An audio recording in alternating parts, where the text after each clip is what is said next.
Hey, this is Warren Redlick. I hate to defend Pete Buttigieg, or however you pronounce his name, but he got attacked in the New York Post by Betsy McCaughey, formerly Betsy McCaughey Ross, the former lieutenant governor of New York State. And she's just so badly wrong about electric vehicles. Take your shots at Pete, but don't get everything wrong about EVs. Let me explain to you what she gets wrong. Are you ready? Let's go. First of all, I'm wearing the Be Less Wrong t-shirt.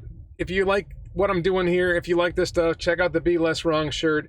Elon says we need to be less wrong. We're always wrong. We need to be less wrong. Figure out what you've got wrong and do better. That's the idea. So check out the shirts at elonbits.com. So this is Betsy McCaughey. Betsy McCaughey was lieutenant governor back, I don't know how long ago. You can see her bio that she was lieutenant governor. She was a Republican, but for 13, 14 years, she was a Democrat. I don't hold that against people, but some do. She's arguably a rhino, Republican in name only. She was lieutenant governor of George Pataki, who I call George Pataxi, because there were so many taxes that he compromised on with Sheldon Silver and the New York State legislature. Was just ridiculous. So let's get into the article. She says right now fewer than 1% of the vehicles on the road are electric powered. Okay. And then she admits EVs are probably the long-term future. Okay. But they won't solve the current pain at the pump. No, of course they won't. We don't have enough. Then she says they cost too much and charging them is a logistical nightmare. The United States has 150,000 gas stations, but only 6,000 charging stations. This is where she really starts going off. First of all, they cost too much.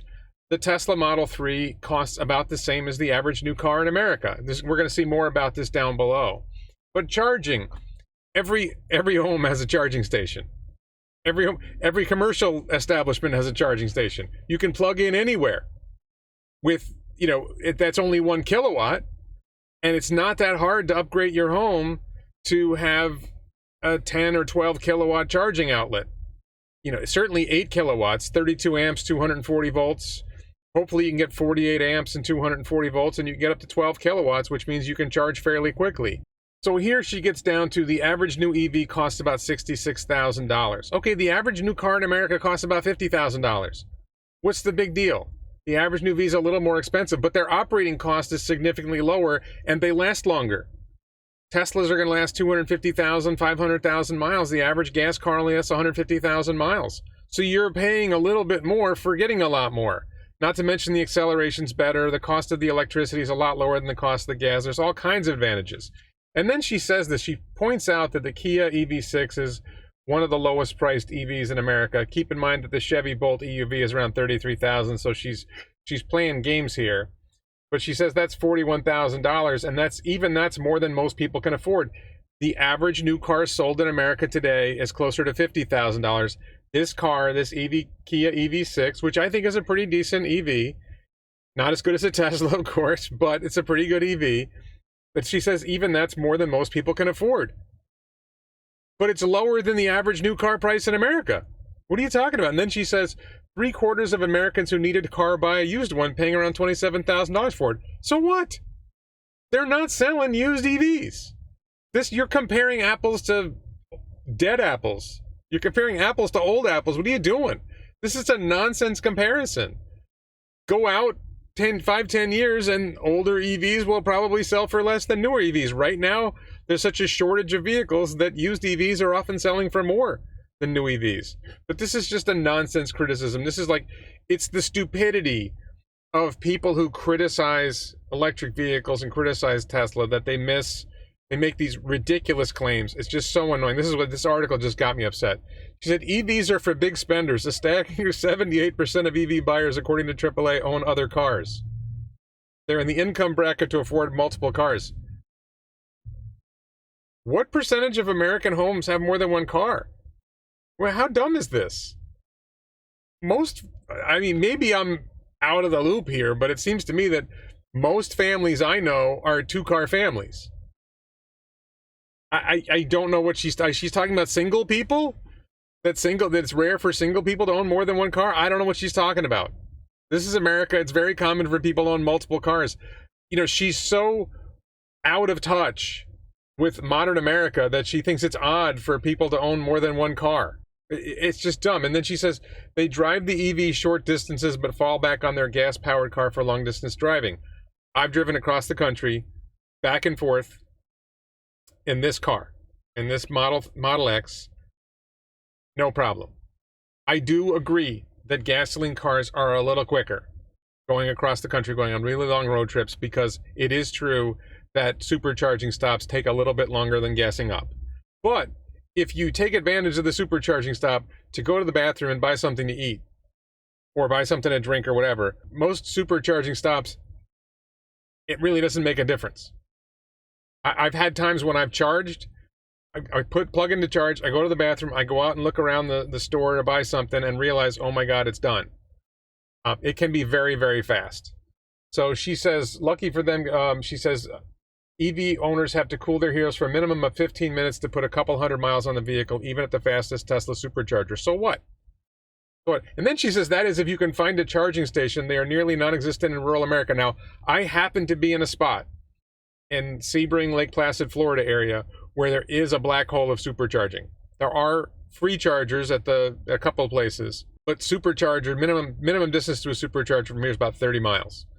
But I've also driven across the country on I-10 going west and on I-40 coming east, and I had no problem finding superchargers on the way across the country back and forth.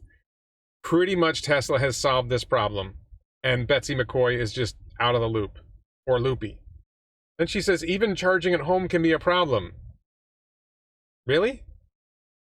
What are you talking about? Take the Tesla Model Y, ranked the best electric SUV. Even with a 220-volt charger installed in your home, it takes 11.5 hours to power up this model. Yeah, if you run it down to 0 and charge it up to 100. I think she's wrong, but because it's an 82 kilowatt hour pack, and if you're getting 8 kilowatts out of your home charging, then it should take 10 hours. But, if you drive your car around city driving and you drive, 50 miles, 100 miles a day, and you don't even charge every day, you charge every other day, and then you plug it in when you get home from work. She's like, that's more than most people sleep in a night. Yeah, you get home from work at 6 o'clock and you plug the car in. Or you wait till 8 o'clock and you plug the car in. And by the time you wake up at 6 in the morning, the car is fully charged. What are you talking about? This is so dumb. No one's driving their car around city driving down to 0%, getting home at 0%, and then charging to 100. The typical use pattern is you drive it down to maybe 20, and then you charge it up to 80. And you might charge when you're to 40, you might charge to 80 anyway. But this is like someone who's never driven an EV, has no idea what it's like to drive a Tesla, has no clue how the system works, and she's just trashing EVs with making no sense. And then she says, I love this, and that's assuming you're allowed to recharge. With some states facing brownouts and electricity curbs, there could be restrictions. And check this out. She says Texas has already put limits on EV charging during peak times. Imagine being told you can't plug in your car at night to drive to work the next morning. Peak times? Night is not peak time. You're a chimp. You're dumb as a chimp. I'm sorry for insulting chimps when I say this. You just said peak times, and night is not peak times. Do you know anything about the electricity grid? This is so dumb. And how are they going to stop you from charging anyway? Like, are they going to stop you from using your dryer? You're just using a dryer outlet. A 220-volt outlet is the outlet on your dryer. It's just so dumb. Yes, it's a good idea not to charge your car at peak times, and it might make sense for states to shift to peak pricing on electricity and then incentivize people to use electricity in off-peak times. I think there are some programs that are working on that. I think Florida Power and Light has a program working on that to incentivize EV owners to charge at night. But honestly, it just makes sense to charge at night because during the day, you're out, you're driving around, you're at work, you're not at home. You're at home at night, so that's when you charge. So this is not a problem. The fact is, the nation lacks the infrastructure to support a rapid total transition to EVs.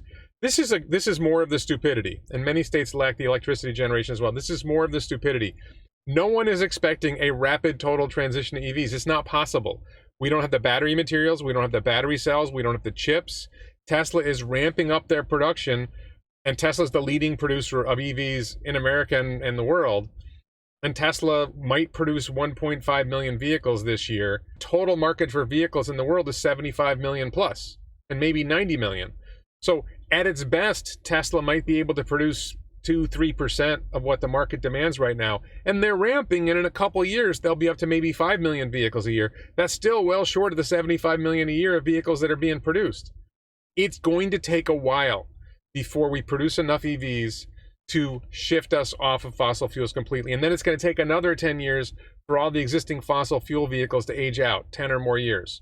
So it's not a rapid total transition to EVs. It's unfortunately a slower transition to EVs. Unfortunately for the people who are stuck driving internal combustion engine cars and don't get to enjoy the benefit of driving these awesome Teslas. These cars are fantastic. It's unfortunate Betsy McCaughey has no clue. She said, in the long run, count on market ingenuity to solve the shortcomings of EVs and increase their affordability. There's no shortcomings. Teslas don't have shortcomings. Teslas are better than other cars. I drive Teslas. I've been driving Teslas for a while now. They're better than other cars. When I have to drive a gasoline car, it's like, oh crap. And it's so frustrating. They're so much better. And she says Buttigieg is refusing to wait. He's rather ram the technology. He proposed regulations to compel states to reduce CO2 highway emissions, in effect outlawing gas-powered vehicles. This is not true. This is shockingly irresponsible to make this claim. CBS Austin said states and metros that don't hit their target would face few consequences. The proposal only requires them to document what actions it plans to take to reach its goals.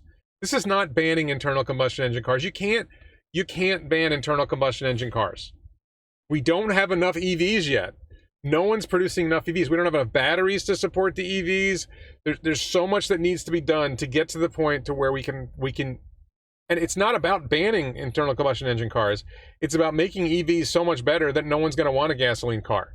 Because once you drive one of these, you don't want to go back to a gas car. I every time I have to drive a gas car now, it's like, oh, it's so frustrating. It's so comfortable driving a Tesla. They're so much better in so many different ways. So with that said, please check out the shirts at elonbits.com. Be Less Wrong shirt. Betsy McCaughey, you need to be less wrong. You're totally wrong about EVs and Tesla. And please check out my other videos. Support this channel on the Locals platform, Patreon, or the YouTube as a YouTube channel member. Please subscribe to this channel. And thank you so much for watching.